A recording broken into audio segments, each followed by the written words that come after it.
Michael has been a reporter-producer at the Center for Investigative Reporting for quite some time now, but he started his career in the Balkans. I think he made some reference to that. So he was here on a Fulbright and stayed during the period I think Yugoslavia was breaking apart, and did a lot of reporting, and then spent some time in a couple other positions. So and a couple really good things is that he's on the WPI Board of Directors, which we're very happy about. And he also, when he was a student at McAllister College, and our program was longer, he drove the WPI fellows around in a van. So that's his most important credential. And they survived. So anyway, without further ado, we're going to now have the podcast series on how podcasts are transforming journalism, the story of the Bulgarian Cryptoqueen, and podcasting as a revenue stream. And we have one panelist that Michael will introduce that will be here virtually on the screen. So Michael? Thanks, David. Welcome back, everyone. Thanks again to the World Press Institute and the America for Bulgaria Foundation for making all this happen. Yeah, we're going to talk about podcasts. We're going to change things up a little bit. We're going to hear some audio. And I'm really excited because we're going to hear about really one of my all-time favorite podcasts. And the reason we're doing that is it's a tremendously good example of what you can do when you merge narrative podcasts and investigative journalism. You know, there's lots of different kinds of podcasts. We're going to talk about that a little bit later. And podcasts are really flexible. You can apply them to lots of different kinds of news formats. The technology is relatively simple and inexpensive, at least compared to video. People can listen on their own time. On smart devices. They can do it while driving or washing the dishes or whatever, and that's one reason it's so popular. The best podcasts, the best narrative podcasts, are like great films and novels. They've got strong plots and characters. They immerse you in a place or in an event. They feel authentic. They challenge you. And in the context of public service journalism, and investigative journalism, a podcast done well can reach a large audience and a diverse audience and a young audience. And it can have impact, and it can also bring in a little bit of revenue, although it's not a silver bullet. So, as I mentioned, we're going to explore a style of podcast that merges narrative storytelling and investigative reporting. It's a limited series podcast, or a serial. It plays out, in this case, 9 episodes, I believe. And we're also going to get some practical ideas on what a newsroom, and even a small newsroom, can do to embrace this platform. So let me first introduce our panelists. On the line from London is Jamie Bartlett, sorry, Jamie. Jamie is a writer, broadcaster, and commentator. His main topics are cybersecurity, online privacy, new political movements, social media, and internet cultures. He wrote and presented the hit podcast we're going to be talking about, The Missing Cryptoqueen, which, if you haven't heard it, it's about a cryptocurrency scam called OneCoin that started here in Bulgaria, or at least I think we can say that. To my left, Nickolay Stoyanov is an investigative journalist and finance editor at Capital Weekly, where he has worked since 2006. Some of his most prominent investigations include a series of stories documenting the demise of Corporate Commercial Bank. His investigation into OneCoin, which is what we're going to be talking about, has been widely recognized and often quoted in international media. And if you've listened to the podcast, Nickolay's voice is going to be familiar. And Camilla Bath, we met earlier on the last panel. She's a journalist, editor, media trainer based in South Africa, and has done a lot of podcasts. I just want to ask, how many people in this room listened to a podcast in the last week? That's pretty good. That's pretty good. I mean, I know there's podcasts here in Bulgaria, and quite a few of them. I could try to talk a lot more, and I don't want to, and I could try to talk about this podcast, but I think, first of all, I want to play you the introduction that they created for this podcast that was released in 2018. It's about 2 minutes, a little over 2 minutes long. So why don't we roll that tape? So do you remember I was telling you about that cryptocurrency? Actually, it's the other cut. It's not that one. And I said one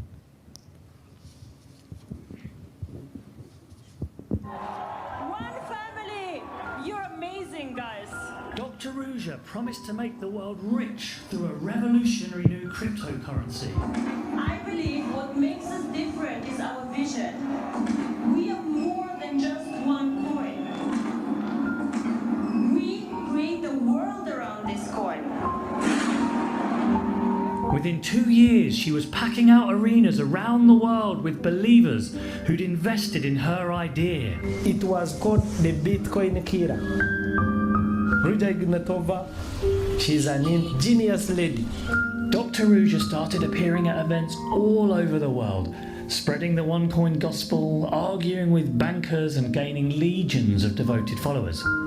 And always dressed in silk gowns, diamonds, and her signature red lipstick. Try to imagine a cross between Belle from Beauty and the Beast and Steve Jobs. We have very, very ambitious goals. This is just the beginning. Her company made billions from global investors. It's mayhem. I don't know, everyone, as soon as we mentioned her name, it just caused this great furore. She called herself the Crypto Queen. And then, 2 years ago, she disappeared. Kidnapping, killing. We were warned for this. We're looking for somebody. Join me, Jamie Bartlett, as I search for Dr. Ruja and the truth about her company, OneCoin. Do you know where she is? No idea where. Doesn't know where she is. What's her name? Ruja. I think I might have heard something that someone was there and like the whole organizer of everything. It's cult. It's very cult-like. What sort of thing were you worried might happen? Getting shot. You know when you get like a feeling, like suddenly you sort of feel like the mood changes a bit and you're suddenly feel a little bit uncomfortable about being somewhere. From BBC Sounds, The Missing Cryptoqueen. Subscribe now. We'll both know the truth very soon. That's great. So that gives you a... Sorry, stepping on that great music. So that gives you a really clear picture of what the story is, and usually a good story you should be able to sum up in a sentence or two, and they do that really well. So I just want to toss to Jamie and Nickolay. So how did this come about, and what was it initially that grabbed you about this story? Because I'm sure there weren't a lot of things you knew. But Nickolay, you started reporting on this in 2016. It's 2015, actually, it was. So it's the whole story started for me like about less than a year after OneCoin started. It was launched sometime in the autumn of 2014. And OneCoin was the name of this currency. Yeah. And actually, I first got interested in the story because of Ruja Ignatova herself, the woman we've heard just a minute ago. And she appeared out of nowhere. Nobody knew who she was. And in the, I think it was the spring of 2015, she bought a really huge mansion in Sofia. It's like a landmark building. It used to be a famous restaurant. And she took out 4.2 million euro, I guess. It was the sum. And not a bank loan, not something, and just bought this building, which sounded strange. She appeared and said, okay, I have this cryptocurrency business. And we were like, okay, we should get interested into that. And just as we were starting to dig into it, 1 or 2 months after that, she bought another building. And it's also like a very famous house, just opposite the houses of the parliament in Sofia. If you have time, you can stroll along and look at it. And it's built 100 years ago. It used to be the home of a former mayor and etc. And she bought it for 5 million euro. And we were like, okay, what kind of business do you have that we don't know of? We are a business media, and you buy property for 10 million euro. It seems strange for us. And yeah, that's the moment I started looking to it. I had been reporting on various MLM scams, Ponzi schemes before that. So the structure seemed a lot fishy for me. A mysterious stranger with lots of money starts buying up prominent buildings. Scheme and all the things that raise red flags for you whenever you hear them. So we contacted her and said we want an interview. And she was really busy. We actually contacted her spokesperson or whoever it was in the company. She's flying around the world, and I guess in a month or so, we arranged a meeting. We did an interview with her, and we put it in the newspaper alongside a story which didn't name it explicitly a Ponzi scheme, but tried to raise all the possible red flags. So you had suspicions from the beginning about the business? Yes, I think the moment I saw the first presentations, there were already some. So there weren't major articles before we started reporting it or anything, but there was suspicions in some forums, in some specialized websites, and etc. And yeah, to me it seemed pretty obvious that something's not right. Jamie, I want to ask you, when did you come across this story, and what was it about it that really got you to be willing to spend a couple of years working on on this story? Yeah. Thanks, Michael. Thanks for having me. Hi, Nickolay. Great to see you. Hey. I owe Nickolay about 3 beers. I keep promising him I'm going to be in Sofia to repay the debt. He was instrumental in all of our work, so he was there way before me. To me, what was, and probably for the BBC, what was most interesting is the BBC for a long time had been looking for a story that was exciting about cryptocurrency. This brand new technology, everyone's talking about it. Some people are losing money, some people are gaining money. It's complicated, it's a buzzword. How do you make an interesting story out of that? Long form. There's lots of little articles here and there, but they're all very sort of sector specific, financial business sector specific. So the minute I went to the commissioners with Georgia Cat, the producer, and said, we've got a story that's about cryptocurrencies, but it's really a Ponzi scheme run by or founded by a woman who's disappeared, and we're going to try and find the woman. They immediately thought, this is the story. It's a story really about a hunt for a person. And through that hunt, you can tell the story of how cryptocurrency works, how Ponzi schemes work. For them, what was so exciting, and for me too, if you listen to the episodes of the podcast, you can hear it. There's a thread running through it, which is what's happened to Ruja Ignatova and how do we find her. And we branch off in every episode about money laundering, about cryptocurrency design, about sort of fear of missing out. So it was the combination of the two things together, the ability to write about technology through a kind of exciting, fast-moving drama that's really appealed to both me and the BBC specifically. So you, kind of like Nickolay, you knew at the outset that this was an interesting story. I mean, you didn't need convincing, you didn't need to do a lot of reporting before you knew that. It takes you 5 minutes to work out that this is an unusual story because of the elements I've described. All you needed to do was to look at some of the promotional videos to think, I don't even need to look into the company records. Something interesting is happening here. Even if it wasn't a big scam, it would have been interesting. How did somebody create a hybrid between a cryptocurrency and a multi-level marketing company? That's interesting. Even the fact that Ruja Ignatova was one of the very, very few women at the top of a cryptocurrency company was itself fascinating. There were so many fascinating elements to it. And one quick thing that I've noticed, no one in mainstream media tends to report on multi-level marketing.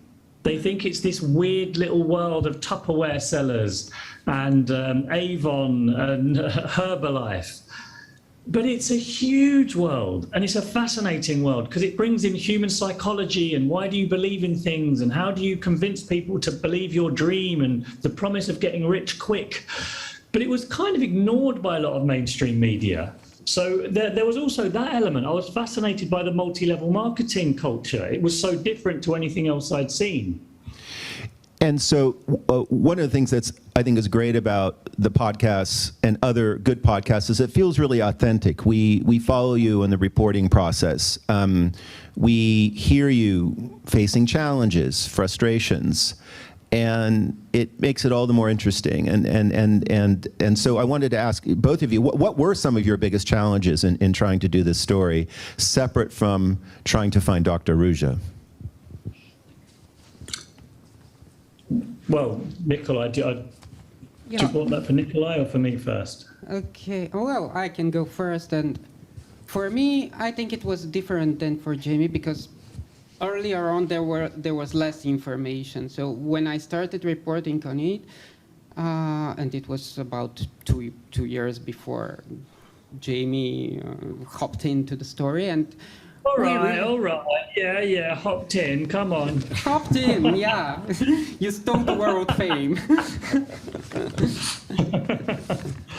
And back then, we didn't know it is that big or something like that. It could have been just the other MLM scheme.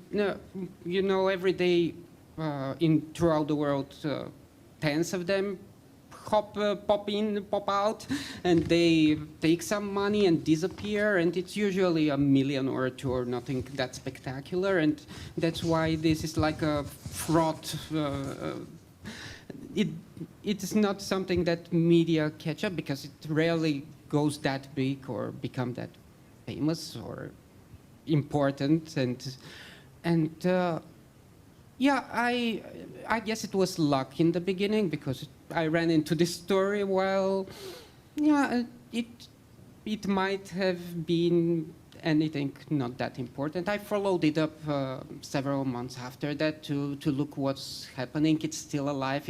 The events they make are getting bigger and more polished in a way, and all the other things. She appeared on a conference, like in a hotel room like that, which was organized by The Economist.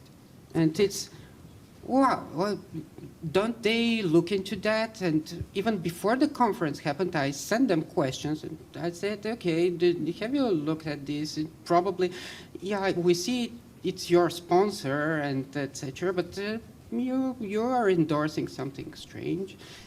And nevertheless, the conference happened. They didn't have anything that suspicious about it.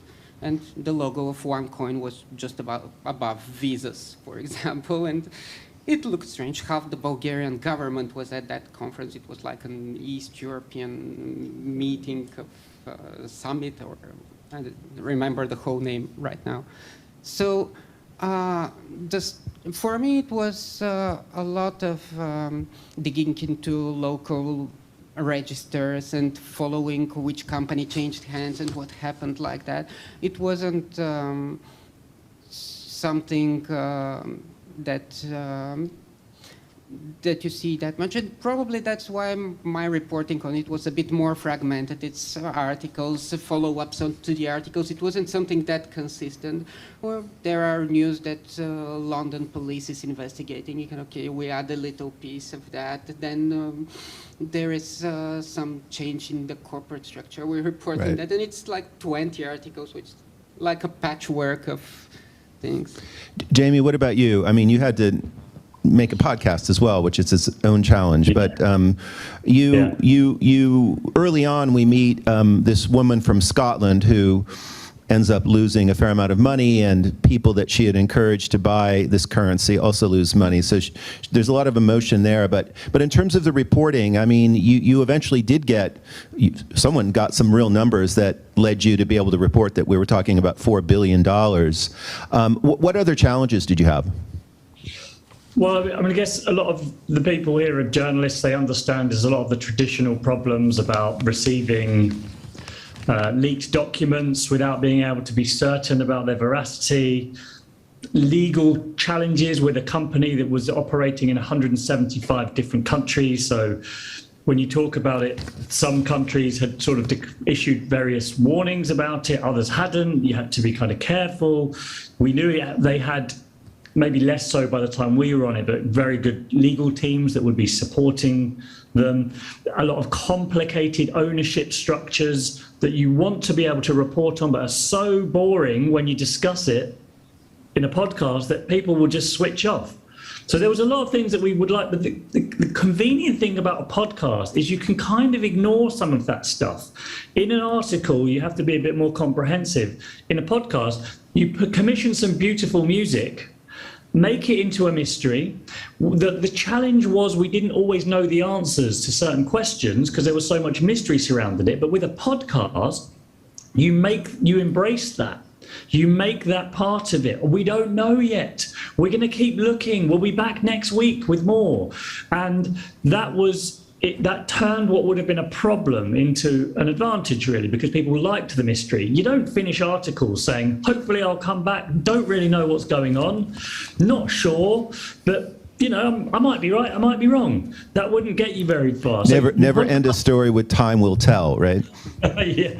So the podcast allows you to embrace some of the challenges that traditional journalism faces. So that was actually really good. Strictly from a podcasting perspective, the issue for the BBC commissioning it was, okay, guys, we're interested in the story. We'll write up a budget. What's the ending going to be? Well, we don't know. Well, you're going to find her, right? That's episode 8. Don't know. So we had to convince the commissioners that we couldn't be sure how the story would actually unfold. And we were sort of making them as we were putting them out. We'd put episode 4 out and we still hadn't finished episode 5, and it was due in 7 days' time. So it was very stressful, but we again thought we'll try something different here. We'll let the listener know that we're on a journey together. Simultaneously, a lot of the big American podcasts, which are brilliantly produced, they're fantastically made, they've all been made 6 months ago, and then you get one released by week. So we thought, no, let's try to actually make this real time.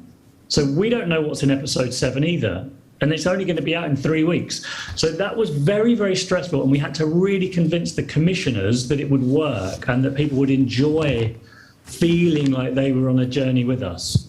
That is frightening, to begin a series that you haven't finished and you don't know the ending. That is, I don't know. Your podcast is one of the only formats that will allow you to do that, because you can make an episode 15 minutes long or an hour long, depending on the material that you get. And because we weren't constrained by deadlines in the sense that it was going out on the radio, there was 1 week where we just couldn't get it done in time and we had to travel somewhere last minute to Frankfurt. So instead of a full episode, we put a 2-minute episode out that we recorded on our phone that basically said, we're at the airport, we're going somewhere, we can't tell you, but we'll be back next week. And people went crazy for this. There was so much speculation online. But we thought it was a problem. We were thinking, everyone's going to be so mad at us. But we were able, the format gives you so many opportunities to turn problems into, advantages. Yeah, I mean, the format being, it's an online platform. It's not a radio show where you have a fixed time. So you can be really flexible in that. I think I want to go to this second cut of tape. So, this is a really good example. You talked about things being really complicated, and I think that is endemic to investigative reporting. What we do is really complicated. Our stories are complicated. Sometimes they're dry. They have a lot of data. And you need to get those in to keep the lawyers happy. In this case, I want you to set up this cut of tape. It's really hard to explain blockchain technology, which is the kind of the special sauce in virtual currency. And you found a pretty creative way to do it. So set up this cut of tape that we're going to hear. It's about 2.5 minutes long, so it's not a shortcut. So there you go. Yeah. Okay. So basically, we'd spent a lot of time, me and Georgia, writing episodes 1 and 2, because we thought we'll put them out first, we'll get them written, and then we'll do this week by week thing. And we tried so many different ways of doing it, but in the end we realized that we had to make this story work. We had to give a good, clear definition of blockchain at the beginning of episode 2. And our editors and were saying this is terrible. How you could no one's going to listen to this. Who wants to start a new episode? The second one where you're really trying to pull people in on episode 2. Episode 1 is get them interested. Episode 2 is get them hooked. How are you going to get anyone hooked if the episode starts with a dry description of a blockchain technology that nobody will understand? Everyone's going to turn off. So me and George just had to sit down and come up with a creative way of describing blockchain. And I had an idea about how to do it that you're going to hear, which I think works really well. And again, everyone loved this. People thought it was actually a positive thing. And maybe once you've heard it, I'll explain why I did it. But this is essentially me trying to describe to my mother over the phone what blockchain is and how it works. And that was the way I thought I'll get people to actually listen to this and not think, oh God, another boring description. Okay, let's hear that. So do you remember I was telling you about that cryptocurrency podcast I was doing? Yeah. And I said that I was going to write a description of this blockchain technology. I'm here at the moment with Georgia. Hello, Georgia. Hiya. And I was going to read it to you and then ask you to say if it made sense or if you understood it. Okay. you read it to me, Jamie, and then I will do my best to understand. Right, off you go. Okay. Why do you value the money that's in your pocket? It's because other people do. Money is worth something because other people think it is. Everything's about trust. So money, whether it's gold, Bank of England notes or matchsticks, only works when everybody else trusts it. Now, for years, people had tried to create a digital money that other people could trust, but it always failed. This is because, imagine if I created an online currency called the Jamie dollar. What would stop me from giving myself $1 million Jamie dollars or stealing your Jamie dollars for me? Bitcoin was designed to be a solution to this problem, and that's why it became so popular. It has a special type of database called a blockchain, and a blockchain is like a huge book, and everyone who owns Bitcoin has their own copy of this book. So every time a Bitcoin is sent from me to Georgia, a copy of that transaction goes into everyone's book. People are excited about this because most normal databases, like an SQL database, has someone in charge who can change the entries. For example, me giving myself 1,000 Jamie dollars. But blockchain is different to normal databases because nobody, not the banks or the governments or the person who invents it, is in charge and can change it. It's run by the people who use it. Now there's some very clever mathematics behind all of this, but it basically means that bitcoins can't be faked, they can't be hacked, and they can't be double spent. So when people hold on to this digital money, they can trust that it has some value. All right, that's the end. Does that make sense to you? No, not really, Jamie, I'm sorry. It didn't work. I mean, maybe it worked for the podcast, but not for your mother. You're muted.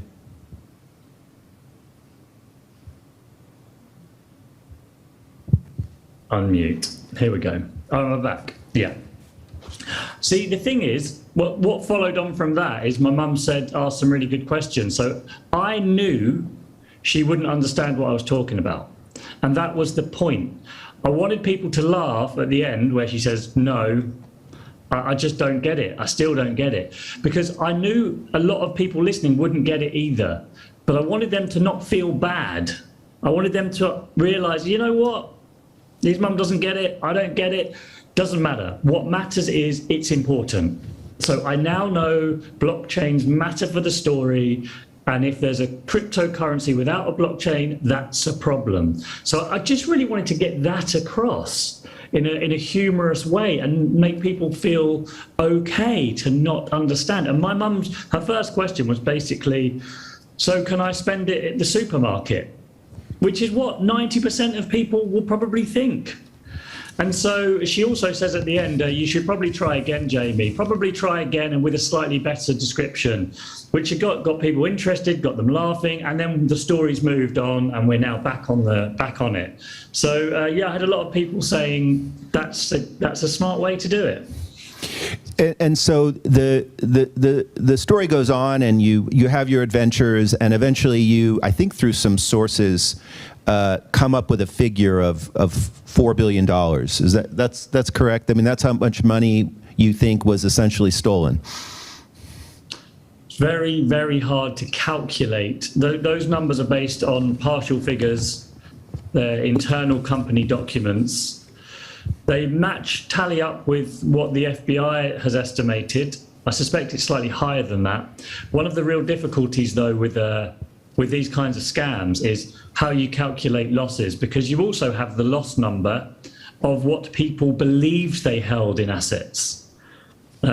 So you have the real world losses, but you also have the kind of, I don't know what you call it really, the felt losses by the people that believe. The same with Bernie Madoff. People believed they were holding millions of dollars that weren't even there because they thought their investments had been increasing in value. So if you work out that number, that is orders of magnitude higher.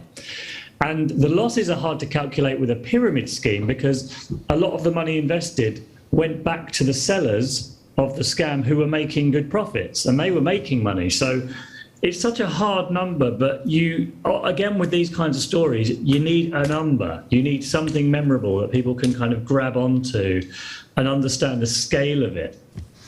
And so you touched on this, and I want to bring you into this, Camilla, as well.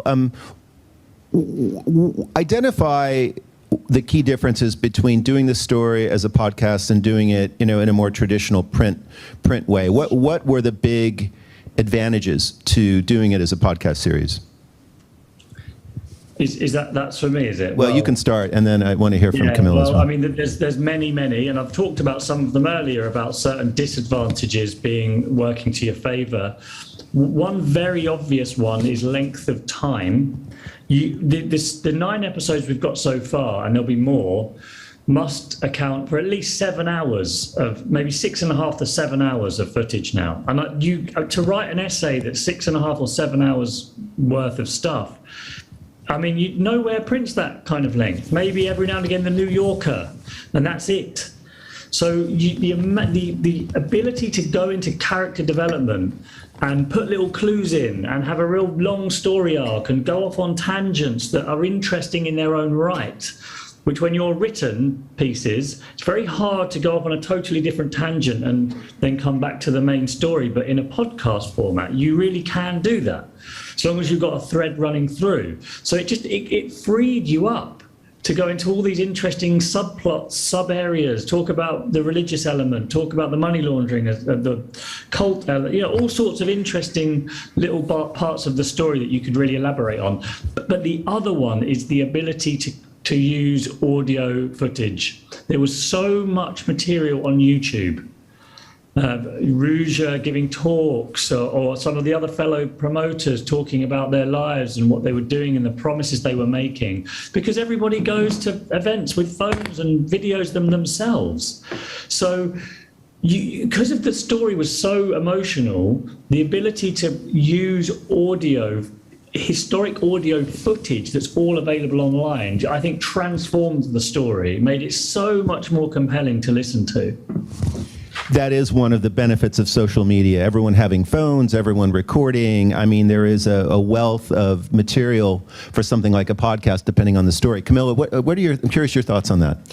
So I entirely agree with Jamie in terms of the ability and the flexibility that podcasting as a platform offers. The idea that you can do a 2-minute episode one week and a 22-minute episode the next week, and your listener will come with you. I mean, it's an incredibly flexible format. But to me, one of the other really incredible strengths, specifically of investigative podcasting and narrative journalism in a podcasting space, is this idea of being able to take people on a journey with you, which you simply can't do in a written piece as effectively or in a video piece. There's no other platform in my way of thinking, maybe social media comes close if you do it carefully, but to my way of thinking, audio and specifically podcasting offers us the best opportunity to take people behind the curtain with us, to build a relationship with them. Audio is such an intimate medium. It's so good at connecting people, and the connection that you can form via audio, because it lives in your mind, and as the listener you're being asked to co-create images and scenes and ideas with the podcast host as they're taking you through the story. It's so intimate and it's so powerful as a result, and that connection to me is a real opportunity to build trust. And that's what makes me really excited about news podcasting, and specifically this sort of long format investigative style, is that ability to take people into your confidence, to be personal with them, to connect with them on a personal level, stripping away that aloofness that John was talking about earlier. Yes, we remain detached, but that doesn't mean we have to be aloof. And if we can be conversational in our reporting, and we can bring people into the story and take them into our confidence, I think the levels of trust and loyalty that we can build are enormous. That's what gets me really excited about podcasting. Jamie, what was the reach of the podcast? How many downloads, or however you calculate that? Don't know exactly, because it's across so many different platforms and globally, and I don't think everyone shares all the numbers with everybody else. But I know that the BBC Sounds numbers were, last time I heard, I think it was 4 or 5 million downloads from BBC Sounds alone, and it was obviously on Spotify, and it was on iTunes, and it was on all these other ones as well. So I couldn't tell you an exact number, but it's several million. So this is an example of one kind of podcast. It's time consuming. It's not cheap, this kind of podcast. But Camilla, there's a lot of other kinds of podcasts that lend themselves to newsrooms in different formats. I just want to ask you about that a little bit. And I also just want to ask, at a very practical level, what can newsrooms do if they're thinking about podcasts, but this is like, they're not going to do a 9-part series with this incredible music and scoring, including, what was it, the Bulgarian Women's Choir of London? The London Bulgarian Choir, who wrote, we commissioned them to write music, which was partly, we asked them to write music that for a Bulgarian audience would appreciate some of the lyrics as well. So it was very atmospheric on purpose, but there was a lot of the language. I mean, the main score, the main song is actually Ruja, about Ruja's name. So we really, we put a lot of effort into that because we knew how important that bit of it was. Okay, so you're a newsroom and you don't have a choir. What are your options? Michael, I think, again, what excites me so much about podcasting is that the options are virtually endless. Podcasting is often referred to as the Wild West of news media and broadcast news media at the moment, and it's because it's such a flexible, experimental space. If you look at something like what the New York Times does every day, The Daily, one of the most successful news podcasts out there, I'm sure many people in this room are fans of it. They do a deep dive into one topic every morning, and they generate revenue from that. We never really get an exact figure, but a significant part of their revenue comes from their podcasting arm. So you get daily podcasts that are either researched and scripted and presented, or are a discussion type podcast. You get many different types of conversations. I think a lot of what we're used to when we think about podcasting is interview style podcasting. It's a very effective medium and a very effective way of transmitting information, but it's not all that's out there. How-to podcasts are really interesting as well, and I think without sort of listing an endless number, because there are an endless number, I think the key thing to remember about podcasting at the moment is that there aren't any rules in terms of what you can do. There are some guidelines, but if you want to do a 2.5-hour deep dive into an obscure topic, as long as you've got the audience, you can do that. Right, and if I'm not mistaken, I believe in Bulgaria there are interview-style podcasts that cover the news. I don't know if any of the folks here are doing that, but that is obviously the easiest. Is you have a story coming out, and you do an interview. But those can be really boring if they're not. I mean, it requires a little bit more than just sitting down and chit-chatting. Yeah, I mean, so what I don't. So there are certain things that podcasting is and certain things that podcasting isn't. And to me, what podcasting isn't is a repetition of what you might hear on a radio station, for instance.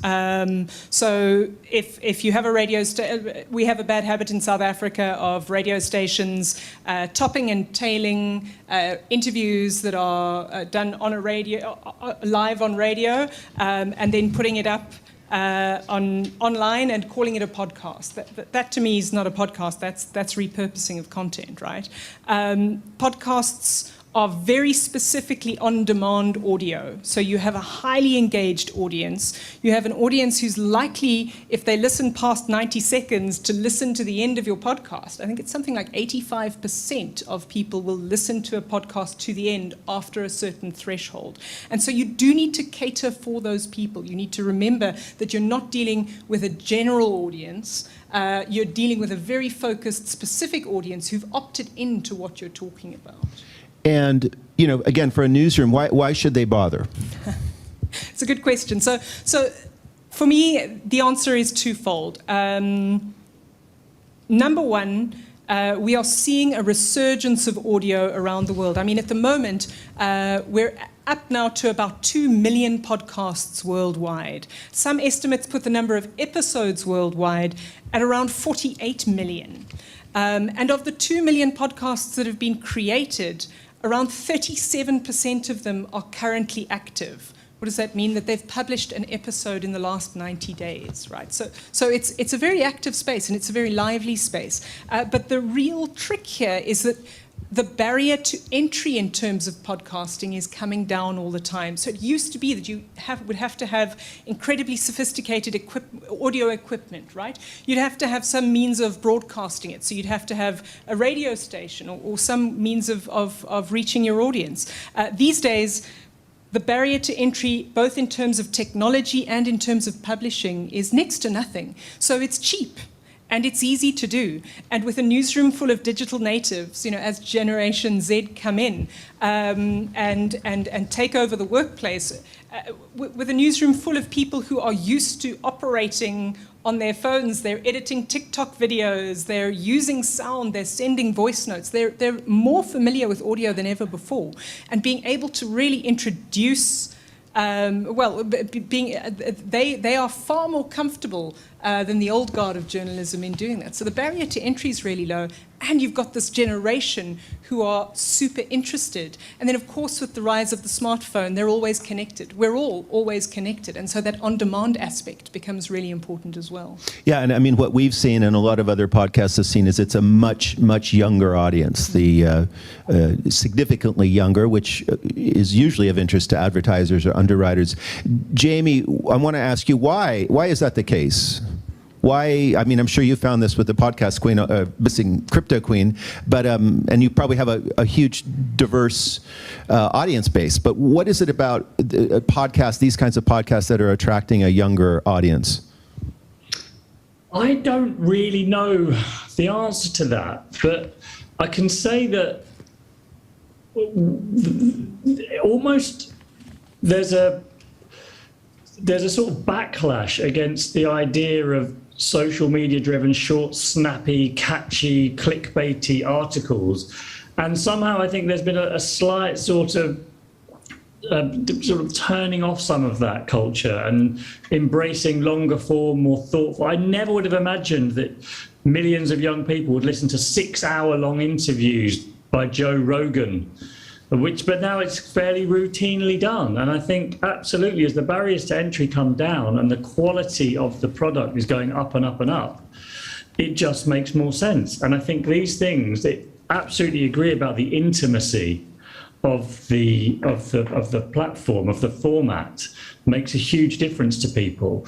I do think that really crucially, the best podcasts and the ones that appeal to everyone are those that respect the format of the podcast. Like you say, it's not just a case of top and tailing something else. It's its own thing that deserves its own approach, its own philosophy. The BBC's view on this has always been, it's not about young people or old people. Good quality content that respects the format, that's a good story, that has an arc, emotional resonance. You're 16, you enjoy it. You're 75, you enjoy it. Everyone in between will. It doesn't matter about the age. Focus on producing something good, and all ages will come to it. And I think they might even be moving away a little bit from this. What do young people like? Young people like the same stuff old people like. If it's got a good storyline and it's exciting and compelling and emotionally resonant. I want to hear some questions. We do have one online which connects with what you just said, Jamie, which is there a danger of a newsroom saying, oh, we got to get with the revolution and with the podcast revolution and jump in and do something? And is there a risk of doing something that isn't so good and flooding the market with just a mediocre podcast? The market's already flooded.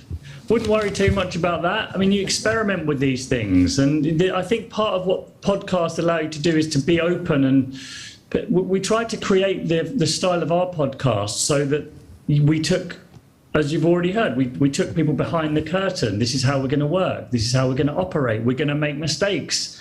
We'll be honest about the mistakes we make. And I think there is something about the way modern media works that listeners expect to be told more than just the story. They want to know what's going on behind. They want to know the people who are making it, how they're making it, how they're thinking about it. So making mistakes and being honest about it doesn't really matter. And I so agree. Look, some people spend so much money on buying expensive equipment when, frankly, voice memo on this is about 95% as good as all your amazing fancy kit.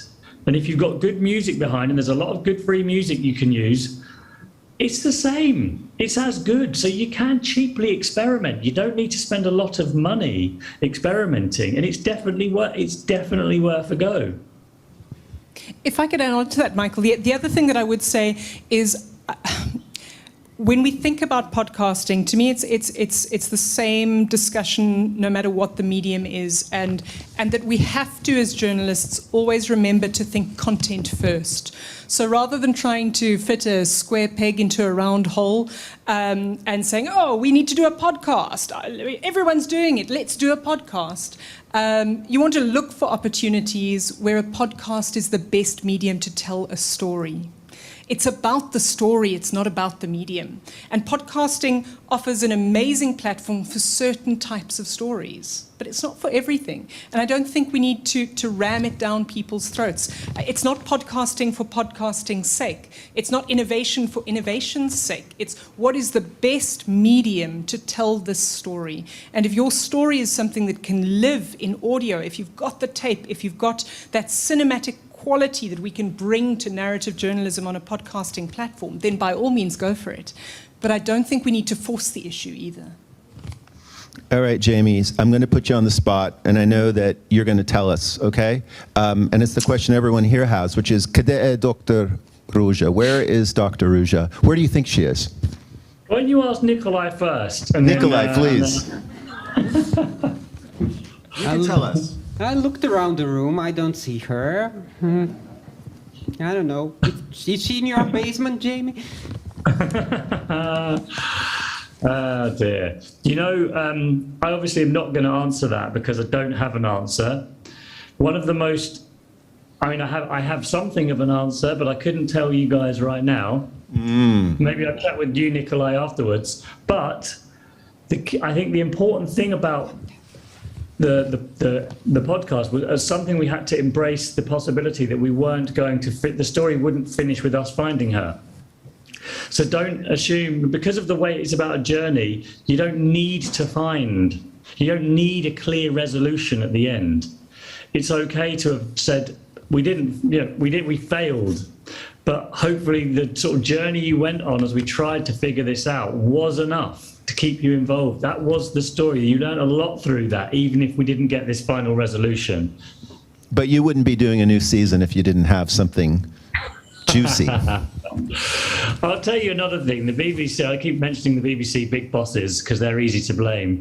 They basically said, new episodes have basically now got to focus in on where she is. Forget all the other stuff about explaining how money laundering works. People listening want to know where she is. That's all we really want you to do now.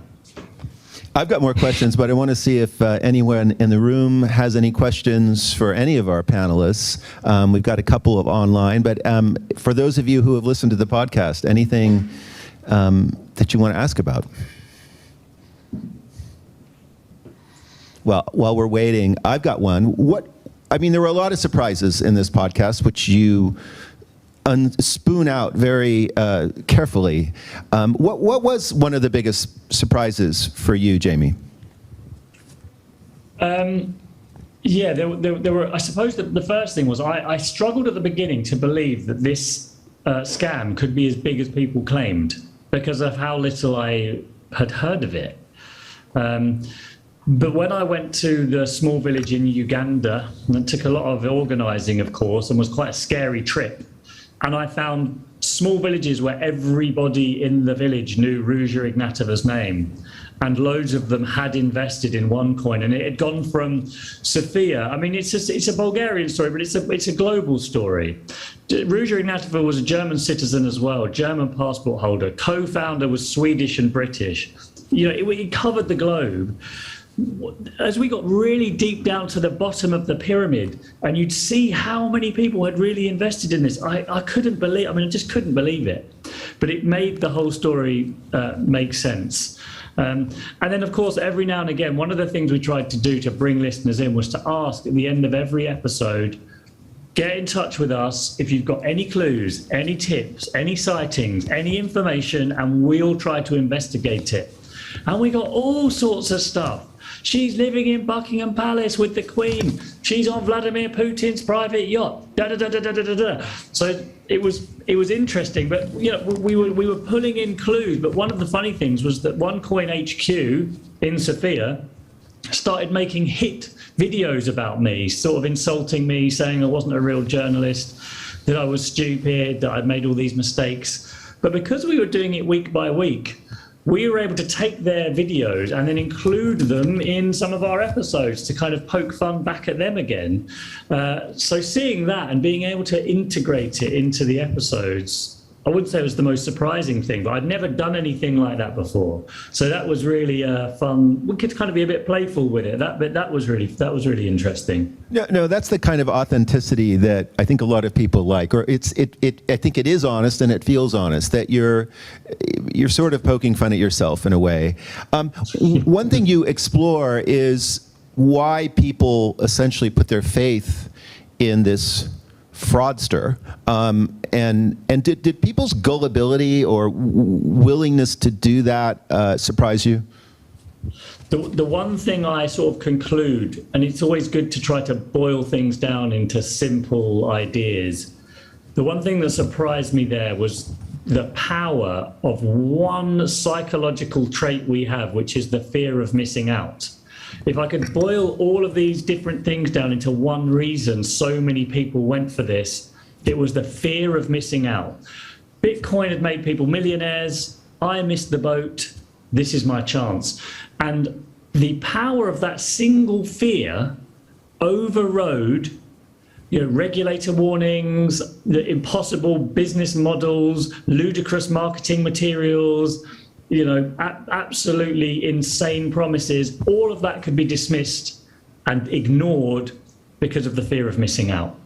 And I think that surprised me, just how strong a force that actually was, or is. I've got more questions. Oh, go ahead. If I may add on that, the one thing that most surprises me is that OneCoin is still active today. The whole thing didn't end with the podcast Jamie did.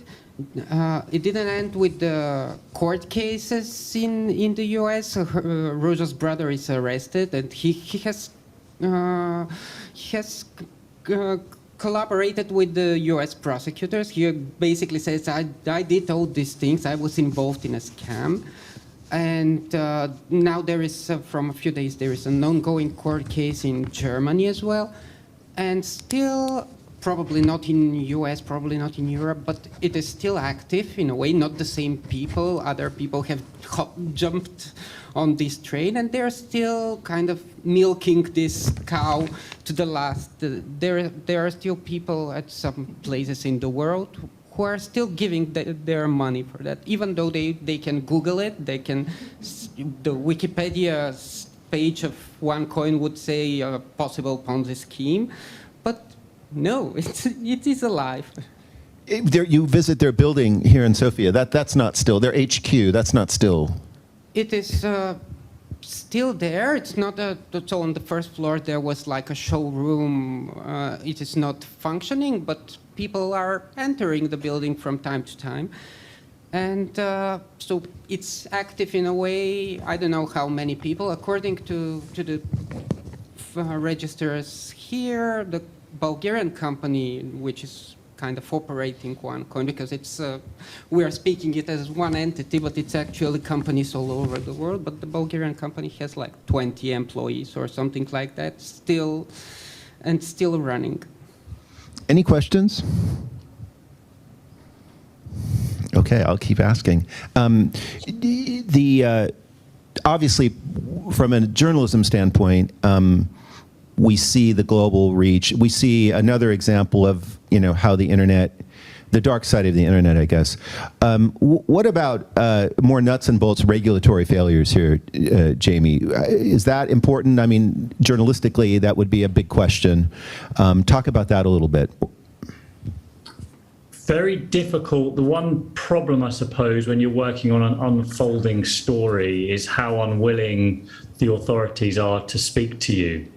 So you're open to making mistakes. You can sort of say that they've failed with this or with that, and then 2 weeks later they arrest someone and they've actually been working on a case all along.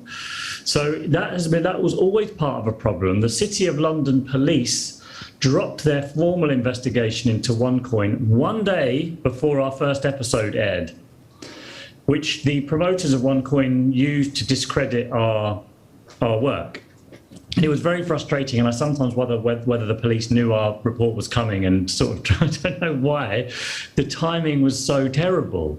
So the difficulty with an international pyramid Ponzi scheme, which most of them are, is it's not always clear who has regulatory authority over them. And as a result, different countries have different rules. Some countries issue warnings, some countries have arrested people, other countries haven't arrested anybody. And in that confusion, scam artists can take advantage because they will say, we're still operating openly in country X, Y, and Z. None of our key founders have yet been arrested or convicted. So it's very difficult legally to explain the kind of legal status. And when we'd have discussions with lawyers, they'd say, okay, so what exactly, has it been, has it been sort of determined by a court of law to be a Ponzi scheme? And you say, well, it depends on the jurisdiction, and then and some countries have different rules about that, and so it was a legal headache, to be perfectly honest with you. And companies like this know that, they understand that, and they know that if there's a single thing I could say about a pyramid scheme, it's that they spring up quickly. The regulators are very slow to react, because they've got to work it out for them. So first they've got to hear about it, then they've got to investigate it, then they've got to determine legally what they can say about it, whether they have jurisdiction over it. And all the while, the pyramid scheme is going like this and growing exponentially. By the time they've moved, 1 million people have already signed up and lost their money. So it's incredibly, speed is of the essence in this world. And unfortunately, regulators just aren't equipped for that. Camilla, back to a more practical question about podcasts and newsrooms starting podcasts or doing them. I mean, realistically, can podcasts enhance revenue? I mean, can they help you on that front? So I think the answer is a qualified yes, and it also depends on the appetite for the podcast. So, I mean, the way that the media houses that I've worked with on podcasting have operated is that we'll have some podcasts that are branded or sponsored, so funded by outside corporate entities, and others that we do in-house. Very often, I think we mentioned earlier, getting an investigative podcast is incredibly difficult, getting it sponsored, right? That's not the kind of information that brands necessarily want to ally themselves with. But I think where there is an opportunity for revenue, certainly in news broadcasting, is on topics that are of interest to people but aren't necessarily overly controversial, right? So investigations are sometimes a bit of a problem, but there is great space for branded, sponsored content living as podcasting. And to my way of thinking, I mean, the number one reason that people listen to podcasts is for educational purposes, right? So they want information. They want something that's useful to them. And if you can deliver something that is useful to them while working with a sponsor or a partner, then I think everyone gets what they need from the arrangement. So I think the opportunity for revenue there is huge. Also, I think what a lot of newsrooms are doing, certainly in more developed countries as well, is moving some of their flagship podcasts behind paywalls. And that then becomes a huge driver of subscriptions in some cases. If you think about Slate, for instance, in the US, Slate and its podcasting, they use the podcast sitting behind the paywall to drive subscriptions because it's John mentioned earlier this idea of value and offering people premium value content. Podcasts are that. A well-done podcast is premium content, and people will be willing to pay for it. And you can use it almost as a lever to get people into the world of paid news as well. So I think there are multiple streams that we can exploit with podcasting, but not every podcast is going to generate revenue, and not every podcast should. Can I add one? Yes. Can I add a revenue stream on this? Because I know this will be of interest to people, and it may be specific to the long-form investigative podcast format, which is there is a huge demand among streaming platforms, the Disneys and Apples and Amazons and Netflix of this world, to produce long-form sort of dramatic or documentary series, multiple parts. And one of the things I've noticed with the Missing Cryptoqueen and others is an incredible demand from documentary makers and filmmakers to buy the rights to the podcast, to turn it into a long television series, because these long form stories have all the elements of a good box set, a sort of Sopranos or a Narcos or one of these, and podcasts are really good ways to sell that, because you've done a lot of the hard investigative journalistic work, and then it's taken over by screenwriters and scriptwriters who do all the exciting stuff and turn it into something beautiful and brilliant. But therefore, what becomes really important is who owns the intellectual property. And I've known a lot of people that have signed over intellectual property to their podcast to whoever's made it for them or sponsored it, and then they go and sell it for a fortune to Netflix or whatever. So in a world where lots of different platforms and TV companies are competing for good stories, podcasts can be an amazing pipeline for those stories, but you've got to try to keep control over the intellectual property as the creators of it. Nickolay, could you see news podcasts expanding in Bulgaria? Is there a potential? Yeah, I think it is an intriguing option. It's been around for some years, and our newsroom is also doing a bit of podcasting. I think it's pretty nascent so far. It's like a weekly wrap-up of our most important topics that we have in the issue, and etc. So it's not something grand scale, but I really think it is something we are considering in the newsroom to be invested in. But I'm not the person who is involved in that project too much. and really don't know the details. But yeah, we have 1 or 2 people dedicated on that, so probably we will be doing. And there are some other podcasts, independent, outside of the mainstream media and the newspapers, who are pretty very listened to. For people here who don't speak English, had you produced a Bulgarian language version of the Crypto Queen, do you think it would have had a strong audience? I think in Bulgaria, the story is kind of, we feel it as at home. We have given something to the world. It's like this small nation, even though it's a scam, it's still something we've given to the world. And I guess there is this part shame, part proudness of this story. I'm personally working on not so much podcast, but it's still an audio. I'm currently writing an audio book on OneCoin and on that. It will be in Bulgarian and probably also in other languages. It will be with Storytel. It's a company which is kind of subscription for audiobooks. You pay a monthly fee and you listen to as much as you want to. So probably it will be ready in some months.